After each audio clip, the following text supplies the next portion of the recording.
창세기 5장을 보겠습니다. 창세기 5장 21절부터입니다.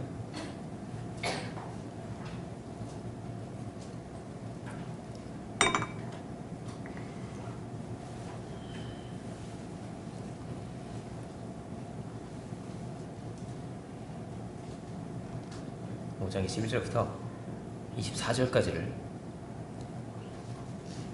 제가 찾으신 줄로 알고 봉독하겠습니다.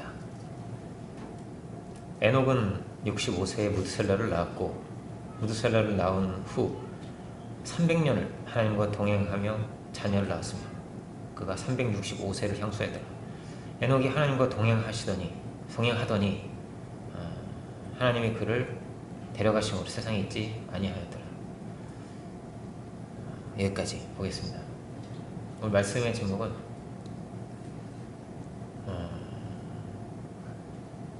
하나님과 동행하며 자녀를 낳았으며 이런 제목입니다. 하나님과 동행하며 자녀를 낳았으며 에녹은 굉장히 신비한 인물로 그렇게 기록이 됩니다. 하나님과 동행했고 하나님께서 그를 데려가셨다 이렇게 되어 있습니다. 죽음을 보지 않았다 하는 것이죠. 에녹은 무드셀라를 낳고 하나님과 동행하였다 이렇게 기록이 됩니다. 22절이죠. 무드셀라를 낳은 후 300년을 하나님과 동행하며 자녀를 낳았으며 오늘 말씀의 제목이죠. 하나님과 동행하며 자녀를 낳았는데 무드셀라를 낳은 후 300년을 하나님과 동행했다 이렇게 기록되어 있습니다. 그럼 무드셀라를 낳기 전에는 하나님과 동행하지 않았을까요? 그렇죠? 그럼 무드셀라를 낳은 후에 하나님과 동행하였다. 이 어린아이가 자기를 쳐다보고 있잖아요. 그죠? 이게 참 두려운 것이 아니겠습니까? 그죠? 그 초점은 뭐냐면 에녹이 그가 자녀에게 보여준 것은 하나님과 동행하는 삶이었다 하는 것이죠. 가장 큰 축복이 무엇인가? 이렇게 하나님과 동행하는 아버지의 모습을 볼 수 있다는 것이 이것이 얼마나 큰 축복이겠어요. 가장 큰 축복이 날 수 있습니다. 복음을 볼 수 있는 삶. 아버지를 보면서 하나님과 동행하는 것이 무엇인가, 하나님 어떤 분이신가를 무드셀라를 알았던 것이죠. 하나님은 이렇게 좋으신 분이구나, 하나님 이렇게 자비하시구나, 가장 좋은 분과 동행하는 삶이 이런 것이구나 하는 것입니다. 이렇게 하나님을 알아야겠다, 하나님과 사귐을 갖고 그 은혜를 알고 감사하며 살아야겠구나 하는 것을 배우게 되는 것입니다. 창세기를 보면 이 족보가 많습니다. 5장 앞부분도 계속 낳고 이렇게 돼 있는데 에녹도 그 중에 나옵니다. 낳고 이렇게 돼 있는데 신앙이 이렇게 부모를 통해서 계승되었다, 전수되었다 하는 것입니다. 신앙이. 가인의 후손 중에는 중간에 갑자기 회심하여 예수님 믿는 사람이 나오지 않습니다. 다 멸절되죠. 의인이 없습니다. 그런가 하면 에녹의 집안을 보면 에녹의 아들이 무드셀라이고 무드셀라의 손자가 누구냐면 그게 바로 노아였습니다. 무드셀라는 300년을 그 아버지 에녹이 300년을 하나님과 동행하는 모습을 보면서 무드셀라는 성장하게 됩니다. 얼마나 좋은 기억이겠어요. 가장 행복한 추억이고 너무나 영광스럽고 기쁜 그런 시간을 300년을 그렇게 아버지와 함께 보낸 것입니다. 무드셀라는 굉장히 오래 삽니다. 969세까지 살았다고 되어 있는데 가장 성경에서 가장 오래 산 사람으로 기록이 됩니다. 무드셀라는 300년은 그 아버지 에녹과 같이 살았고요. 뒤에 600년은 누구랑 같이 사냐면 노아와 함께 살게 됩니다.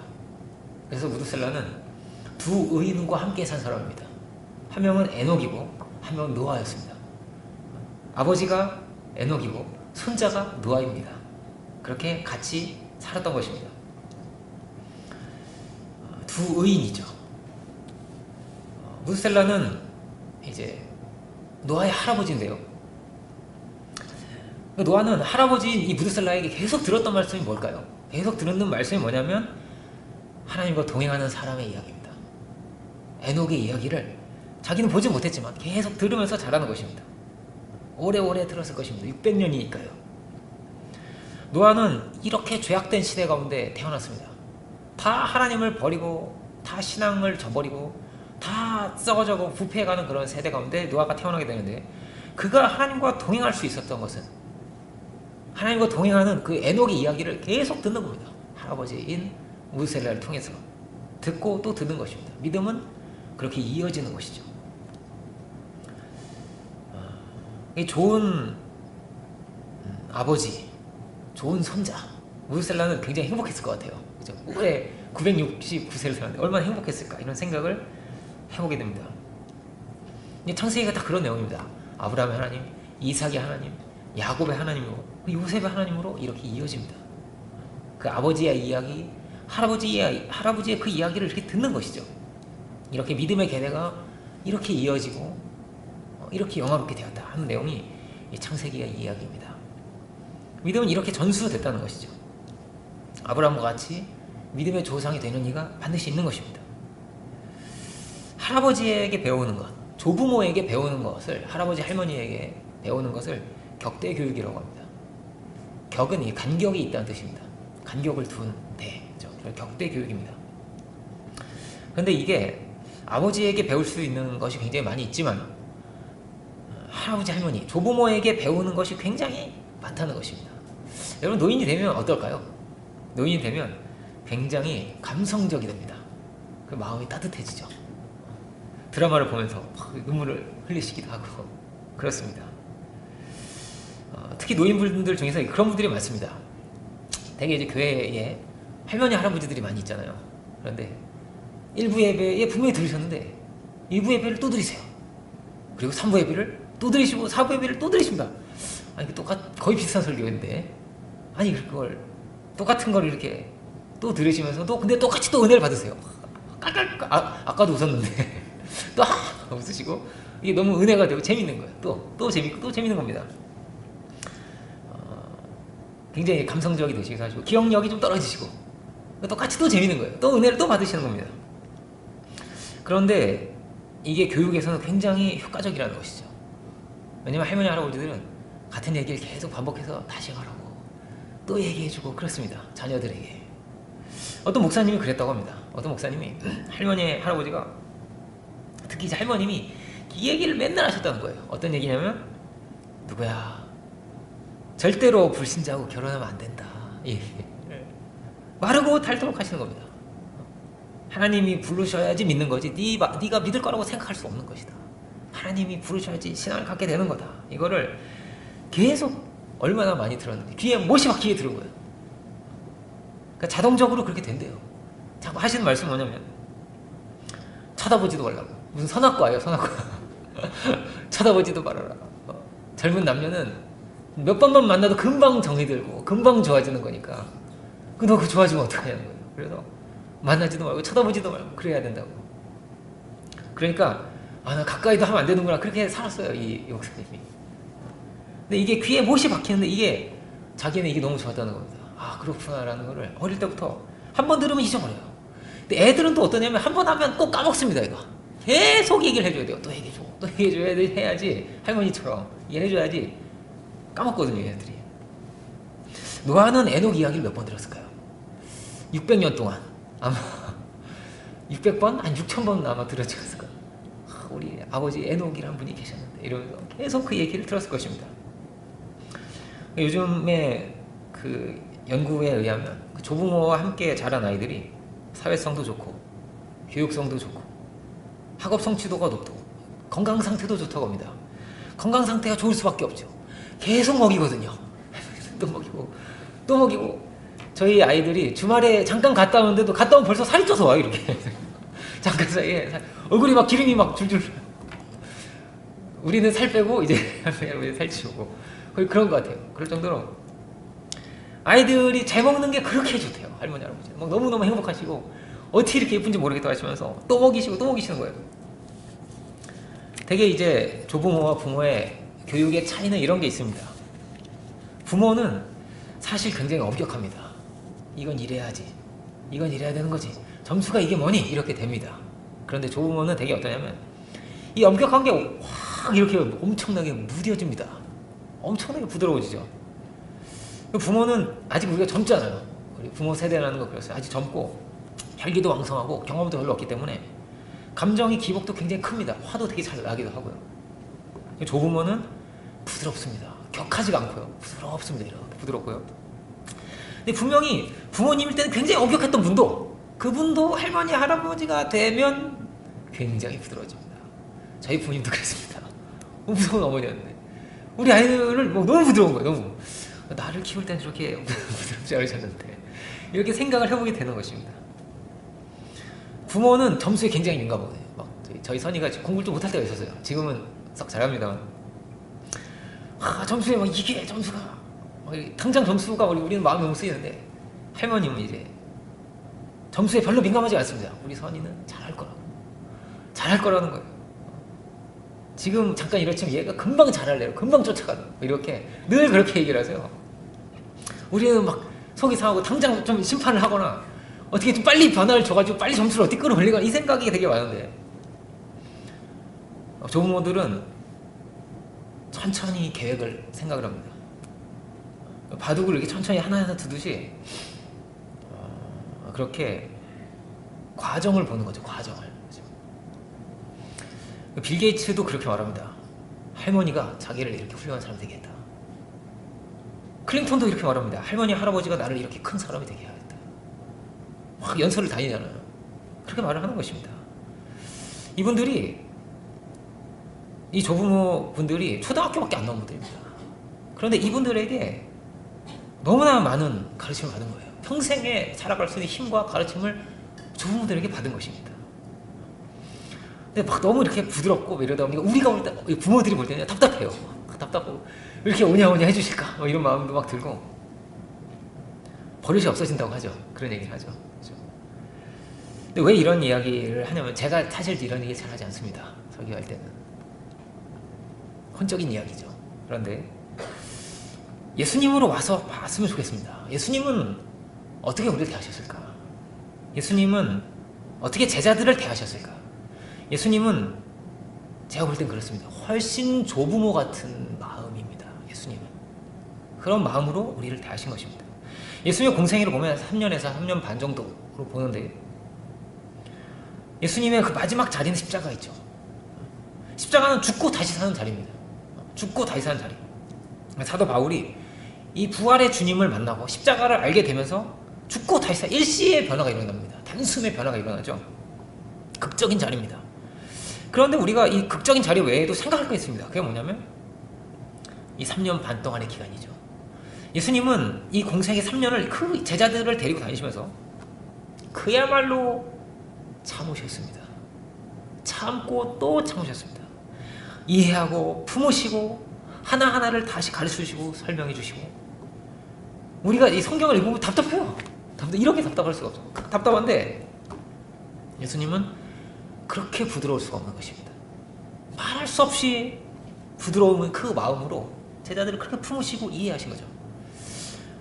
되게 기독교 안에 진보가 있고 보수가 있다고 할 때 진보적인 분들은 이 예수님의 이 삶에 관심이 많습니다. 예수님의 삶에. 보수적인 분들은 죽으심과 부활하심에 관심이 많죠. 진보는 어떠냐면 느립니다. 아카데미 같아요. 하나하나 배워보자. 빠르게 급하게 지금 당장 이런 게 별로 없습니다. 그런데 보수는 어떠냐면 오늘 회개해야 됩니다. 오늘. 그리고 지금 성령을 받아야 됩니다. 이런 막 종말론인에 굉장히 관심도 많고 지금 급하게 빠르게 이런 게 많습니다. 지금 당장 주님이 내일 오시더라도 오늘 준비된 이런 자세와 이런 걸 막 가르칩니다. 보수는. 이 둘이 상충되는 것 같지만 사실은 양면이 다 중요한 것입니다. 성경은 늘 양면을 봐야 되고요. 이 밸런스가 굉장히 중요합니다. 성경 보면 하나님께서 선악과를 먹지 말라고 하십니다. 먹으면 반드시 죽게 된다. 이런 두려운 말씀을 하시는데 그런가 하면 반대의 하나님이 계십니다. 어떤 하나님이냐면요. 이 선악과 외에 이 모든 것을 다 주시고 이걸 마음껏 먹을 수 있게 해주신 겁니다. 마음껏 다 먹을 수 있다. 신나게 먹어라 이거. 마음껏 놀고 마음껏 먹어라. 그런 넓으신 하나님의 은혜가 있는 것입니다. 근데 자꾸 우리는 안 되는 게 되게 보이기가 쉽습니다. 이것도 안 되고 이렇게 해서 안 되고. 그런데요, 마음껏 먹을 수 있게 이 문을 축복의 문을 열어주신, 우리에게 자유를 주신 그 하나님의 은혜를 또 우리가 봐야 하는 것이죠. 여러분, 이런 얘기를 우리가 이런 말씀을 흔하게 듣습니다. 하나님은 어떤 하나님이냐? 하나님은 질서의 하나님이다. 이런 이야기를 우리가 잘 듣습니다. 그런데 이런 이야기 여러분 들어보셨어요? 하나님은 무질서의 하나님이다. 이런 얘기. 하나님은 무질서의 하나님도 됩니다. 무질서의 하나님도. 여러분, 아이들을 보면요, 아이들은 그야말로 무질서입니다. 그야말로 말도 안 되게 무질서입니다. 그 무질서함 때문에 굉장히 답답합니다. 예배 시간인데 이렇게 떠들고 막 이렇게 기도하는데 시끄럽게 하고, 엄마 아빠 지금 얘기하시는데 계속 말 껴들고 막 그래가지고 지금 엄마 아빠 얘기하고 있잖니 그래가지고 멈춰야 돼, 얘를 멈춰야 돼. 그렇습니다. 말도 안 되게 무질서한데 하나님께서 그렇게 무질서한 애를 보내주셨어요. 우리한테 무질서하게 그런 애를 보내주셨습니다. 남자아이들은 뭐 말도 안 되게 장난꾸러기들이죠. 말도 안 되게 장난꾸러기들이고, 여자애들도 장난꾸러기들이 있고, 제 생각인데요, 남자들은 어른이 돼도 제법 장난꾸러기들이 있습니다. 어른이 돼도. 남자들은 되게 남자들은 한두 번 말하면 안 들어요. 한두 번 말하면 안 듣고 크게 말해야 됩니다. 그리고 정 말을 안 들을 땐 얼굴을 잡아서 돌리고 말을 해주면 듣습니다. 동재야 밥 먹으라고 이렇게 이렇게 그렇게 와요. 밥 먹으러. 밥 먹어라! 밥 먹으라! 그래 안 듣고 이걸 잡아서 이렇게 돌려. 그래야 들을 정도로 안 들어요. 안 들어요. 근데 왜 이렇게 무질서한 모습을 우리에게 보내주실까? 예수님 또 뭐라고 말씀하시냐면 우리한테 어린아이같이 되려. 어린아이같이. 그래야 천국에 갈 수 있다고. 이 어린아이들은 어떠냐면요, 생명력이 넘치는 거죠.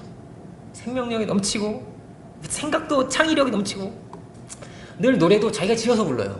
작사 작곡을 그 자리에서 해서 부르고, 창의력이 넘칩니다. 어른들이 할 수 있는 이거는 어떤 분이 했던 얘기인데, 깡통을 가지고 할 수 있는 거를 적어서 내봐라. 어른한테 얘기를 하면 어른은 5가지를 채 못 적는다고 합니다. 이걸로 뭐 반찬통 같은 거 할 수 있을 것 같고, 그 다음에 뭐 할 수 있지, 생각이 잘 안 나는 거예요. 근데 어린아이들은 한 20개에서 30개 정도를 적는다고 합니다. 일단 생각나는 게 뭐냐면 차고 논다. 깡통 차고 논다. 우리는 생각을 못하는데 차고 논다. 그리고 인형 목욕통으로 쓴다. 인형이 여기서 목욕을 할 수 있다는 거죠. 목욕통이라고 생각을 못하는데 이런 별 생각이 다 올라온 거예요. 이 사고와 이런 게 우리처럼 갇혀있지 않은 거 굉장히 유연한 겁니다. 얘네들이, 어린아이들이. 빌 게이츠는 그렇다고 합니다. 꼭 이 어린아이들을 만난다고, 중학생, 고등학생을 이렇게 만나고 싶어 한다고 합니다. 20세가 넘은 애들은 잘 안 만나고 싶어 한대요. 얘네들한테 영감을 받는데 나이가 20세만 좀 넘어도 이게 좀 떨어진다는 겁니다. 어린애들을 만나는 걸 좋아한다는 거예요. 아이들은 어떠냐면 굉장히 긍정적입니다. 아이들은 잘 우울해하지 않습니다. 어떤 시인이었던 것 같은데 그런 얘기를 하죠. 뭐 세상에서 가장 아름다운 악기 소리가 아이들 웃음소리라는 겁니다. 까르르르 까르르 웃음소리가 들리면 그게 그렇게 제일 행복한 거죠. 그 소리가 그렇게 아름다운 겁니다. 어떤 악기보다도. 아이들은 그렇게 긍정적이에요. 깔깔깔깔 하고, 혼나도 금방 또 엄마를 또 안아줘요. 아까 혼났는데 금방 엄마를 또 안아주고. 아이들은 포기를 할 줄 모르죠. 끊임없이 노력하고, 틀린 말도 계속해서 결국은 말을 잘하게 되고, 걷는 것도 못 걷는데 계속 넘어져도 다시 벌떡벌떡 일어나가지고, 어디서 그렇게 힘이 나오는지 계속 실패하고 또 실패해도 벌떡벌떡 다시 일어나는 겁니다. 무기력해 하고 애가 우울해하고 그렇지 않죠. 잘. 그러니까 얘네들은 실수와 실패에 잘 굴하지 않습니다. 에너지가 넘치는 거죠. 금방 다시 일어나는 겁니다.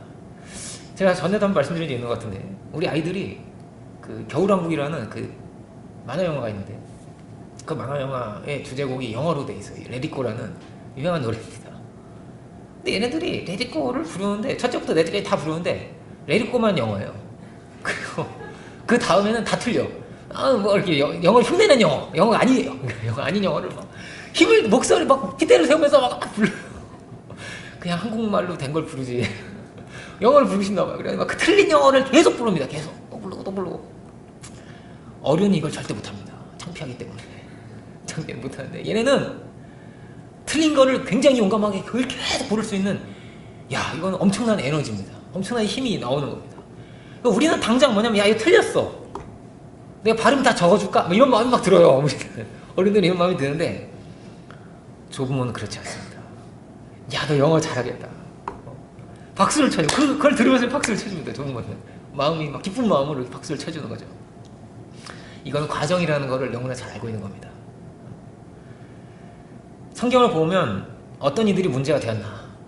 성경을 보면 정확한 사람들이 오히려 문제가 되었습니다.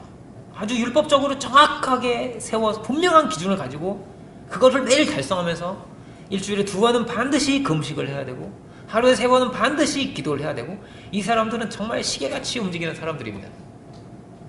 그런데 생명력이 없죠. 그 안에 에너지가 없습니다. 늘 시기와 정죄가 가득하고, 이건 이래야 되는데 저건 저래야 되는데, 이런 게 늘 가득 있는 것입니다. 율법이죠. 이게 너무나 강한 것입니다. 이 율법에 사로잡혀 있어서 이 사람들은 갇혀 있는 거죠. 예수님과 제자들은 어떠냐면요, 이 바리새인들이 보기에는 질서를 어지럽히는 사람들입니다. 아니, 왜 그렇게 금식은 왜 안 해? 그리고 왜 이렇게 죄인들하고 자꾸 만나고, 만나면 안 되는데, 이 사람이 선지자라면 이 죄인을 알아볼 텐데, 막 늘 이런 마음이 자꾸 속에서 일어나는 것입니다. 아이들이 어떠냐면, 아이들이 이렇게 무질서하죠. 먹는데 어떻게 그렇게 매일 흘리는지. 매일 흘립니다. 매일 닦아줘야 됩니다. 또 닦아주고 또 닦아주고 또. 옷이 금방 얼룩이 져가지고 오래 입을 수가 없죠. 손도 금방 더러워지고 옷도 금방 더러워집니다. 제가 어릴 때는, 저희 옛날에는 그 어머니가 꼬매시는 그게, 저는 요즘은 잘 안 꼬매 입죠. 그쵸? 저희 부모님 세대만 꼬매서 입었어요. 양말도 꼬매시고 무릎 터진 거를 늘 꼬매시고. 그래서 무릎 터진 옷이 이렇게 많았습니다. 그럼 늘 무릎은 꼬매져 있어요. 꼬매져 있고 뭔가 이렇게 덧대 있고 늘 그랬던 것 같습니다. 끊임없이 덧대주시고 꼬매주시고 자꾸 구멍이 나니까요. 그런데도 마음껏 놀게 해주신 겁니다.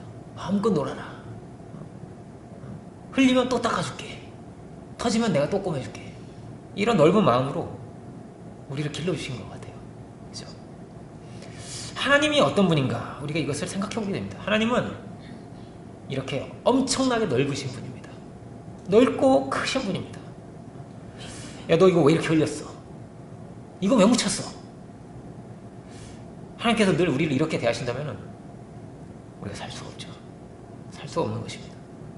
하나님과 동행하였다. 이건 어떤 것일까? 이런 좋은 분, 이런 넓으신 분, 이런 사랑의 하나님과 동행하였다 하는 것이죠.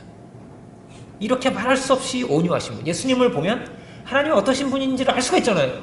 예수님 어떤 분이신지를 보면 이런 부드러운 분이셨구나. 하나님이 이렇게 온유하신 분이구나. 그 마지막 만찬의 자리가 그렇습니다. 제자들이 마지막 곧 몇 시간 뒤에 예수님 잡히시는데, 그 자리에서도 마지막에 제자들이 막 싸워요. 속이 터지는 거죠. 그런데 그 자리에서도 예수님 끌어올라오고 이런 게 없어요.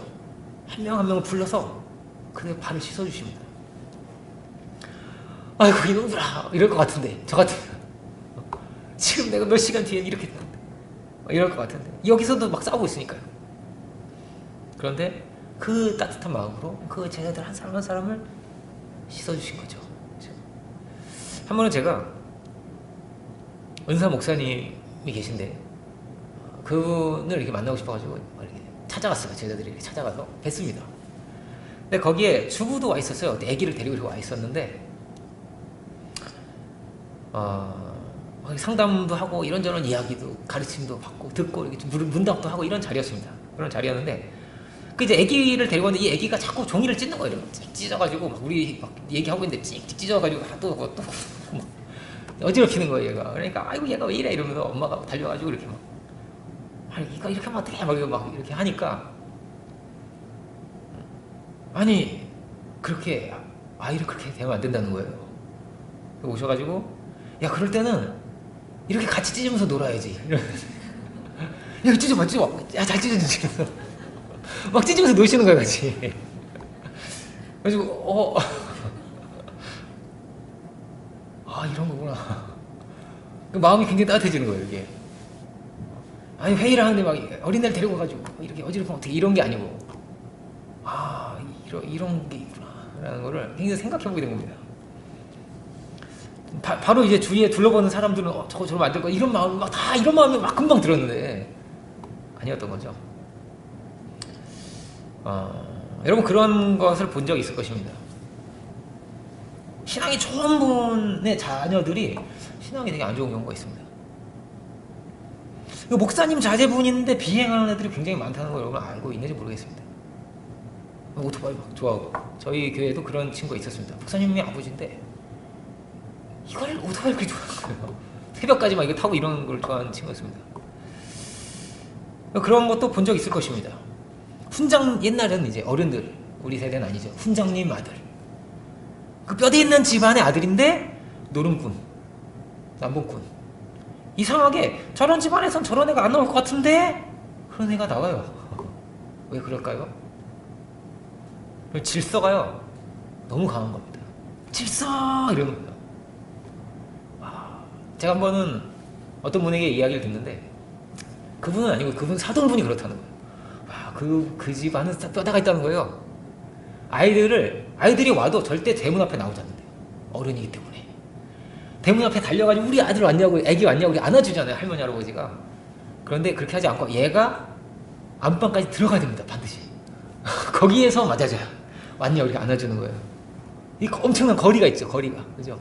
그렇게 하는 겁니다. 살갑고 따뜻하고 어떤 이런 느낌이 좀 아니죠, 그죠?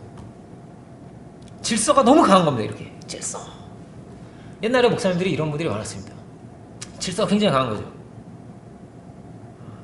제가 말씀했잖아요.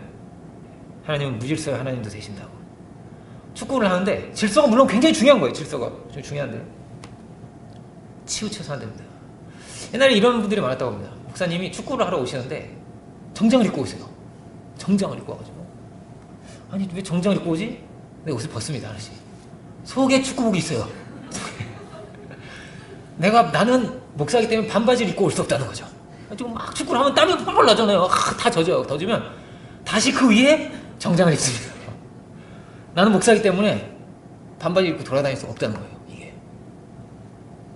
이게 한편으로는 멋있습니다. 멋있는데 이 기준을 가지고 아이들한테 이렇게 하면 큰일 나죠. 질서는 굉장히 중요하고 좋은 것입니다. 그런데 이게 질서가 중심, 이게 정죄가 될 때는 이거만큼 무서운 게 없죠. 어떻게 예수님이 중심이 되게 할 것인가? 질서가 중심이 되면요, 사람의 의의가 자꾸 나오게 됩니다. 어떻게 예수님 은혜가 중심이 되는가? 복음이 어떻게 가려지지 않을 수 있는가? 이런 넘치는 은혜와 자비의 하나님을 어떻게 드러낼 수 있는가? 사실은 여기에 우리의 자리가 있습니다. 하나님과 동행하며 자녀를 낳았다. 이게 정말 굉장한 이야기입니다. 하나님께서 모세를 몇 살에 부르시냐면요, 모세는 80에 부르십니다. 이제는 정말 힘이 다 빠진 나이였습니다. 하나님 왜 날 이제 부르시냐, 뭐 이런 분위기입니다. 저는 할 줄 아는 것도 말도 잘 못하는데 왜 이제 부르시냐고 합니다. 그런데 성경은 이렇게 말하고 있습니다. 모세는 어떤 사람이었냐? 이 사람 모세는 온유함이 지면의 모든 사람보다 승하였다, 이렇게 되어 있습니다. 80까지 오면서 그러니까 이 세상에서 제일 온유한 사람이 됐어요, 모세가. 그리고 나서 하나님이 그를 쓰신 겁니다. 모세가 원래는 어떤 사람이냐면 화가 빡 나는 그런 사람이었습니다. 감히 내 민족을 괴롭히다니 이래서 와가지고 쳐서 죽였죠.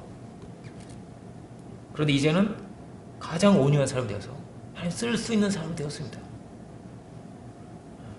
그리고 그가 이렇게 크게 쓰임을 받게 된 것이죠. 하나님은 어떤 분이신가? 예수님은 어떤 분인가? 이렇게 온유하신 분입니다. 탕자의 아버지가 그렇습니다. 이렇게 온유하고 넓습니다. 첫째를 향해서도 둘째를 향해서도 답답한데 보면, 그런데 이렇게 넓을 수가 없습니다.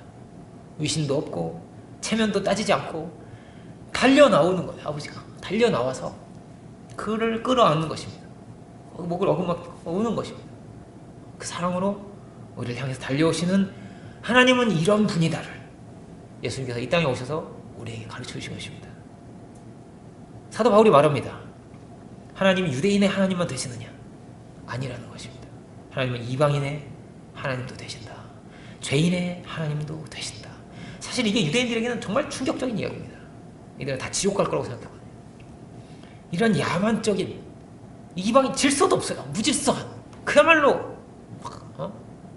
말도 안 되게 질서가 없는 이런 이방인의 하나님이시라니 혁명적인 것입니다. 그런데 하나님의 품이 여러분 그렇게 넓은 것입니다. 그런 은혜로 우리를 대하시는 것입니다. 하나님은 그 못 배우고 천하고 세상에서 멸시받는 죄인들을 하나님이 한 사람 한 사람을 부르셔서 그렇게 세우신 것입니다. 그래서 도리어 강한 자들을 부끄럽게 하셨습니다. 바리새인과 제사장들이 다 무시하던 사람들입니다. 예수님의 제자들이 다 무시하던 어부, 세리 이런 사람들입니다. 베드로를 보면 참 어린아이 같아요. 불 같습니다. 화동하고. 그런데 그가 이 세계를 바꾼 그런 위대한 사람이 되었습니다. 그 안에 귀한 게 있어요. 그 안에 아름다운 것이 있습니다. 그를 통해서 하나님께서 축복을 주십니다. 우리가 이런 사랑이 많으신 주님과 하나님과 동행할 수 있는 우리들이 되기를 원합니다. 우리가 결단도 하고 기준도 세우고 정확하게 삶을 만들어가고 이런 것이 굉장히 중요합니다. 물론. 그런데 그 너머에 이런 좋으신 하나님이 계시다. 늘 이것이 가장 중요합니다. 하나님과 동행하며 자녀를 낳았으며 우리가 빌어올 수 있는 가장 큰 축복이 여기에 있습니다. 우리는 다 온전하지가 않습니다. 말할 수 없이 연약합니다. 이런 부드러우신 분, 이런 사랑의 하나님을 우리가 드러낼 수 있고 그 사랑의 하나님의 그 마음으로 대할 수 있고 이런 사랑의 하나님이시기 때문에 우리가 자꾸 하나님과 교제를 나누고 싶고 하나님께 가까이 다가가고 싶은 것입니다. 그 넓은 마음으로 복음의 지경을 넓혀나갈 수 있는 우리 모두가 다 되기를 주님의 이름으로 축원드립니다. 기도하겠습니다. 은혜로우신 주님,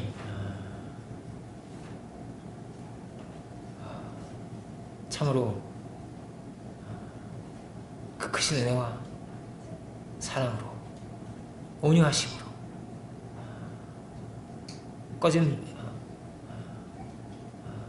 꺼져가는 등불도 끄지 않으시는, 상한 갈대도 꺾지 않으시는 당신의 그 크신 은혜와 사랑으로 우리가 세움을 입고 용서함을 받고 이렇게 그 은혜로 구원함을 받았습니다. 주여, 우리가 그 놀라우신 은혜의 주님, 사랑의 주님과 동행하며 살아갈 수 있는 저희들 모두가 주여 다 되게 하여 주시옵소서. 우리에게 주신 은혜 가운데서, 넘치는 은혜 가운데서 생명력이 넘치고 기쁨이 넘치는 우리의 삶이 다 되기를 이 시간 우리가 간절히 바라고 소망합니다. 늘 어린아이 같은 마음으로 당신의 은혜를 바라며 살아갈 수 있는 저희들이 주여 다 되게 하여 주시옵소서. 우리의 모든 것을 품으시고 우리를 섬겨주신 그 크신 은혜를 알며 그 은혜 가운데서 우리 자녀들을 기를 수 있고 우리의 양떼들을 키울 수 있는 그런 저희들 모두가 주여 다 되게 하여 주시옵소서.